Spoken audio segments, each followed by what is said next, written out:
Hey everyone, and welcome to our deep dive all about habits. Oh, yeah, habits. We're going to unlock the secrets of how these tiny routines have a huge impact on your life. Absolutely. So get ready to find out how habits work, why it's so hard to break the bad ones, and how you can use this knowledge to make positive changes. You got it. We'll be talking about things like the habit loop and how your brain gets hooked on that sweet reward. It really is amazing how much of our day-to-day lives are run by these autopilot processes, isn't it? Yeah, you're right. That is fascinating and maybe a little bit unsettling. Just a little bit. But I'm really curious about how to work with my habits instead of feeling like I'm fighting them all the time. Right. So where do we even begin with all of this? Well, a good place to start is by understanding this thing called the habit loop. Okay, the habit loop. I keep seeing that phrase everywhere. Cue, routine, reward. Exactly. I think I get the basic idea, but can you break it down for me? Sure. With like a real life example? Yeah, absolutely. Let's say it's mid-afternoon. You're hitting that energy slump, and almost without thinking, you're up and making a cup of coffee. Okay. That feeling of tiredness, that's your cue. Okay. The act of making and drinking the coffee, that's the routine, and that jolt of energy and focus you get, that's your reward. Okay, so the tiredness is the cue, making the coffee is the routine, and then the energy boost is the reward. That's the habit loop. Okay, now I'm really seeing how that works. But why does our brain even bother with this habit loop thing? Well, your brain is an amazing machine, but it's also constantly trying to be efficient. Okay. Habits are like shortcuts. Okay. They free up mental space for more complicated things. Makes sense. Once a habit is formed, it actually gets filed away in this part of the brain called the basal ganglia. Basal ganglia. Yeah, and the basal ganglia loves automation. Wow, so we're talking about some deep-rooted patterns here. Oh, yeah. It makes sense why bad habits feel so impossible to break. Exactly. And what's interesting is that bad habits, they hijack that system by tapping into our craving for immediate gratification. Oh, like when I hit the snooze button 5 times every morning? Maybe. Is that what's happening? It could be. But let's think about something like procrastination. Okay. You have a deadline coming up. It's creating stress and anxiety. That's your cue. Okay. Instead of tackling the task head on, you find yourself scrolling through social media or binge watching a show that's your routine. And the temporary relief from that anxiety, that's your reward, powered by a hit of dopamine, which is your brain's feel-good chemical. Wow, the dopamine connection suddenly makes so much sense. It's powerful. It's almost like my brain is tricking me into thinking that procrastination is good for me. In a way, it is that immediate reward is what reinforces the habit loop, even if it ends up causing more stress and negative consequences later on. Okay, so if willpower isn't enough to break these bad habit traps, what can we actually do about it? Well, the key is understanding how the habit loop works and then using that knowledge strategically. Okay. There are a few really effective approaches. Yes. Please tell me everything. How do I break free? First, you've got to pinpoint the specific cue and reward driving the habit you want to change. Okay. What triggers that behavior? Okay. What benefit are you getting from it, even if it's just temporary relief? So instead of just saying, I want to stop procrastinating, Yeah. I need to figure out what's causing me to procrastinate in the first place and what I'm getting out of it? That's it. Okay. Once you've got those pieces figured out, you can start experimenting with replacing the unhealthy routine with a healthier one that still gives you a similar reward. So let's say I tend to scroll through social media when I'm overwhelmed with a task. Right. Could I try taking a short walk or maybe doing some deep breathing to get that same feeling of relief? There you go. Or if your cue is coming home from work and immediately grabbing a sugary snack, maybe have a healthy snack prepped and ready to go, or do something enjoyable for a few minutes that doesn't involve food.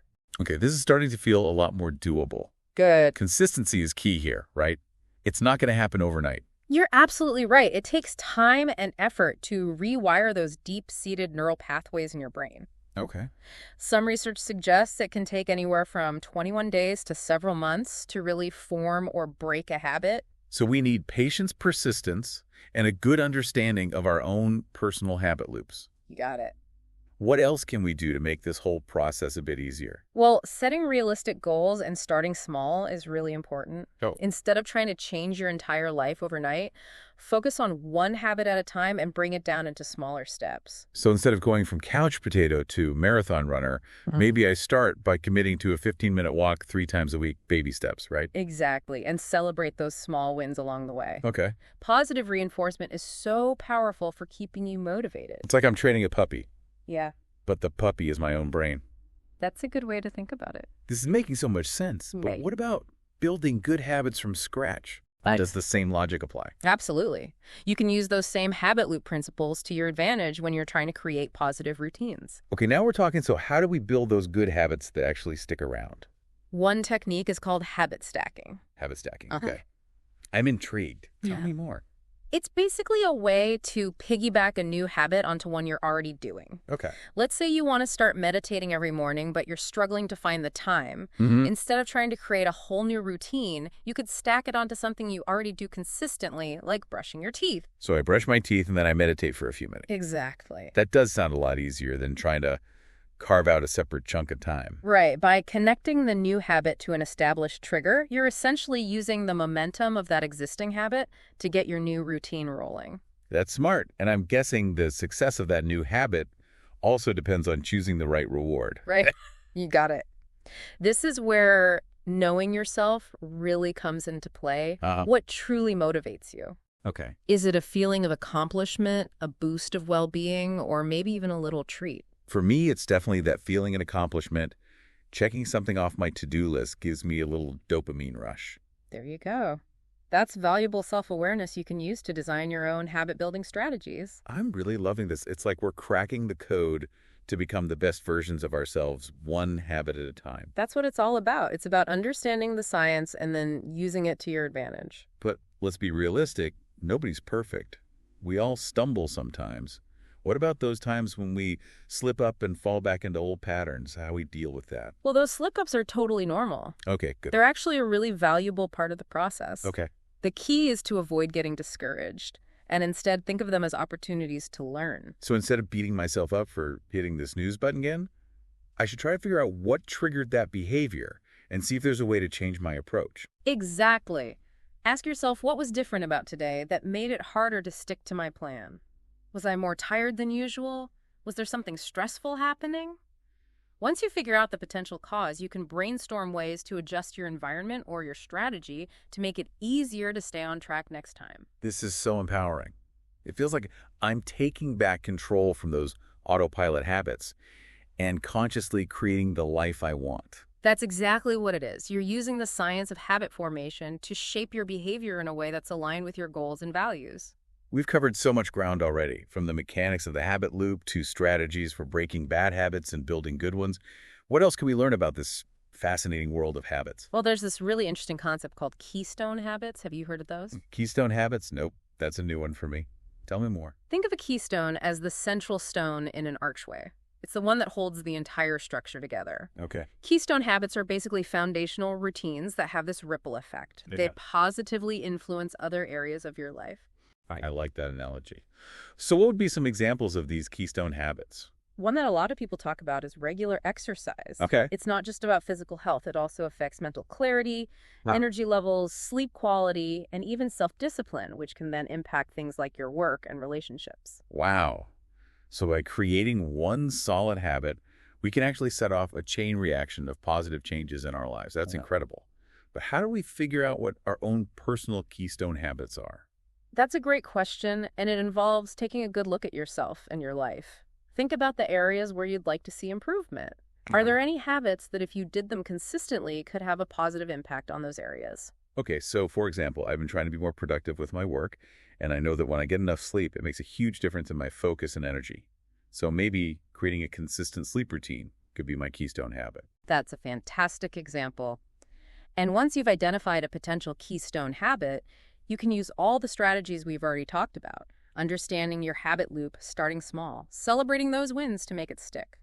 This is all really starting to come together now. It's not just about individual habits in isolation. It's about how they connect and impact the overall quality of our lives. Right. By consciously cultivating positive keystone habits, you can create a foundation for a more fulfilling and successful life. This has been such an eye-opening exploration. We've learned about the science behind habit formation strategies for breaking bad habits and building good ones and the power of keystone habits. Yeah. But I have a feeling there's even more to discover, right? Absolutely. The world of habits is vast and constantly evolving. There's always more to learn and explore. But hopefully this deep dive has given you a solid understanding of the basics and inspired you to take a closer look at your own habits. I think we've given our listeners a lot to think about and hopefully motivated them to embark on their own habit-transforming adventures. But before we move on, what's the one key takeaway you want everyone to remember about the power of habits? Here it is. Small, consistent changes can lead to extraordinary results. Don't underestimate the power of those seemingly insignificant daily routines. By understanding how habits work, you can become the architect of your own life, designing a future shaped by the choices you make every single day. That is such an inspiring message. It's a powerful reminder that we have more control over our destinies than we often realize. It's a journey of continuous learning and growth. The more you understand about your own habits, the better equipped you'll be to make positive changes and create a life that truly reflects your values and aspirations. Beautifully said. I think we've given everyone plenty to ponder and hopefully inspired them to start their own habit transformations. I hope so too. Remember, even the tiniest step in the right direction can have a huge impact over time. This deep dive into the world of habits has been incredible. I know I've learned a ton, and I'm already thinking about how I can apply these insights to my own life. What about you? What are your biggest takeaways? I'm right there with you. It's been so insightful, and I'm excited to keep learning and experimenting with my own habits. Remember, even small changes can make a big difference over time. The key is to get started, stay curious, and never stop exploring how powerful habits can be. Love it. Now, before we wrap up this part of our deep dive, As I was going through all this research about habits, one thing that really stood out to me was how much our environment actually influences our habits. oh, that's a great point. Yeah. We've been talking a lot about the mental side of things, but our physical surroundings play a huge role too. They absolutely do. Just think about it. Okay. If you're trying to eat healthier, but your kitchen counters are always covered in tempting snacks, Right. it's going to be so much harder to resist. It's like I'm setting myself up for failure before I even start. Yeah. So what can I do about that? Do I need to completely redo my kitchen? No, it doesn't have to be that drastic. Okay. Even small changes can make a big difference. One of the things I read about was this idea of choice architecture. Choice architecture. It's basically designing your environment in a way that makes the choices you want to make the easiest ones. So in the kitchen example, that might mean keeping your healthy snacks front and center in clear containers and putting those less healthy treats out of sight.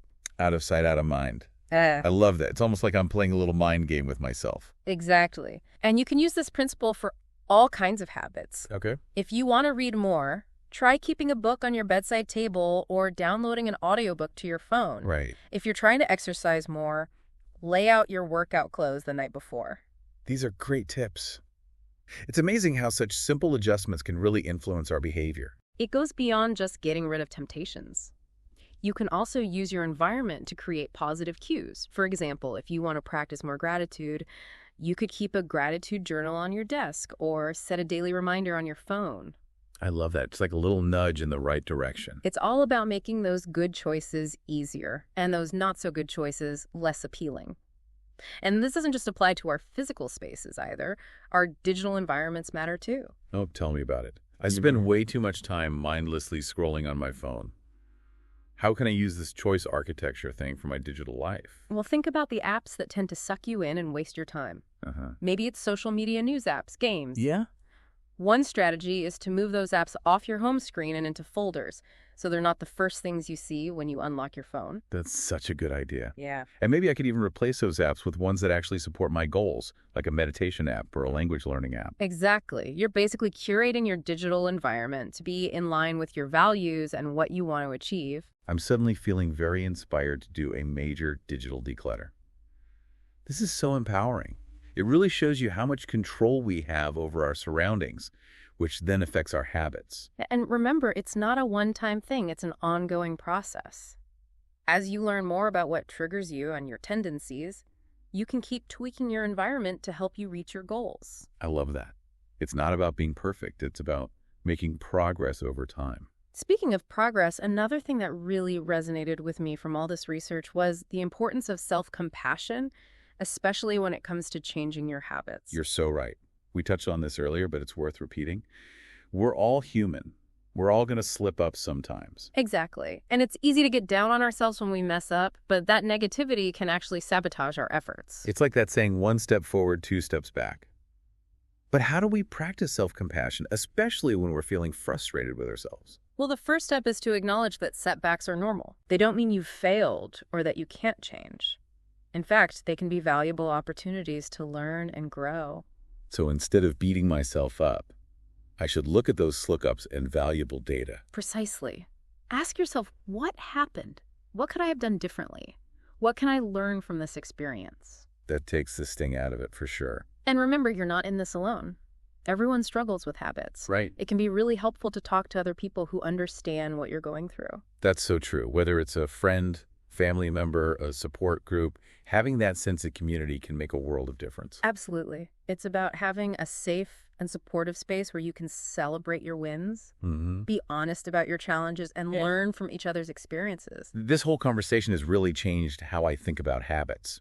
It's not about reaching some perfect ideal. Right. It's about embracing this journey of constantly improving ourselves, even with all the ups and downs that come with it. I think that's a beautiful way to look at it. And it's a journey worth taking because mastering our habits really allows us to create lives that are aligned with what we truly value and aspire to. This deep dive has been incredibly insightful. We've explored the science behind how habits are formed, uncovered strategies for breaking those bad habits and building good ones, and learned about the importance of creating a supportive environment and being kind to ourselves along the way. And we've only scratched the surface. Right. There's so much more to discover about habits, like the role of our genes and personalities and the impact of technology and social influences. It's a truly fascinating field. What about you? Are there any specific areas you're interested in exploring further? Oh, absolutely. I'm really intrigued by the idea of how our digital lives are shaping our habits. It's such a new frontier, and there's so much we're still learning about how technology influences our behavior. That's a great point. It feels like our phones and all the apps we use are almost like an extension of our environment now. They're constantly sending us cues and rewards, shaping our habits in ways we might not even realize. Exactly. And that raises some really interesting questions about how we can design our digital environments in a way that supports our well-being and helps us create healthy habits. I think that's a perfect segue to the next part of our deep dive. So let's talk about some of those advanced strategies for building good habits and making them stick. I'm ready to level up my habit game. Okay, well, one of the more advanced techniques you might find helpful is called temptation bundling. Temptation bundling? What in the world is that? It's a pretty clever idea, actually. It's all about combining something you need to do with something you want to do. Okay. For example, let's say you love listening to podcasts, but you struggle to find time to exercise. You could bundle those two things together by only allowing yourself to listen to your favorite podcast while you're working out. So I'm basically using something enjoyable as motivation to do something I might not be as excited about. That's brilliant. Exactly. It's a way to make those must-do tasks a little more appealing. Okay, what other advanced tricks do you have up your sleeve? Well, have you ever heard of the idea of implementation intentions? That sounds very official. Break it down for me. It's actually simpler than it sounds. It's about creating a very specific plan for when and where you're going to perform your new habit. Okay. So instead of just saying, I'm going to meditate more, you'd say, I'm going to meditate for 10 minutes every morning, right after I wake up in my living room. So it's about removing any guesswork or decision fatigue. I'm not giving myself a chance to talk myself out of it. I love that. That's the whole point. It helps you automate the decision-making process and makes it more likely that you'll actually follow through. This has been such a game changer. We've gone from the basics of the habit loop all the way to these ninja-level habit strategies. And remember, the most important thing is to find what works best for you. Experiment with different techniques, be patient with yourself, and celebrate those wins along the way. I'm feeling so motivated to put all of this into practice. Yeah. Any final words of wisdom before we wrap up? Just remember that building good habits is an ongoing journey. There will be ups and downs, but the key is to keep learning, keep experimenting, and keep moving forward. Small changes done consistently can lead to incredible transformations. I couldn't have said it better myself. This has been such an amazing deep dive into the power of habits. I know I've learned so much, and I'm so excited to start applying all these insights to my own life. Me too. It's been a fascinating exploration, and I'm feeling very inspired to continue learning and experimenting with my own habits as well. And hey, if you enjoyed this deep dive and want to join us for more explorations of all sorts of interesting topics, make sure to like and subscribe to The Deep Dive. We've got a whole library of episodes waiting for you covering everything from the mysteries of the universe to the inner workings of the human mind. So hit that subscribe button, and we'll see you on the next deep dive